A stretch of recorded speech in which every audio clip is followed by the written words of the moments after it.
Is your Hisense AC flashing that annoying E6 error and not starting? Here's what it means and how to fix it. On Hisense air conditioners, E6 usually means the indoor and outdoor units are not communicating properly. Think of it like they stopped talking to each other. This can happen for three main reasons: mode conflict, communication wire problem, or a faulty control board. Let's start with the most common one, mode conflict. If you have multiple indoor units and one is set to cooling while another is set to heating, the system gets confused and shuts down with E6. So check every indoor unit and make sure they're all in the same mode.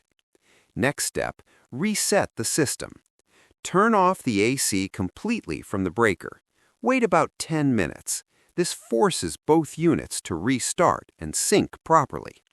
Then turn it back on. If the error disappears, problem solved. If not, we check wiring. Turn off power again. Open the outdoor unit terminal cover. Look for the terminal labeled S or sometimes 3. That's usually the communication wire. Make sure it's tight, not loose, not burnt, and not damaged. Follow that same wire back to the indoor unit and check that end too.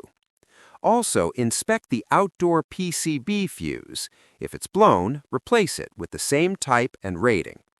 If everything looks normal but E6 still shows up, then the problem could be the indoor PCB, outdoor PCB, or inverter module.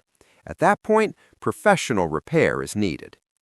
If you found this video helpful, hit the like button, subscribe for more, and drop your questions in the comments.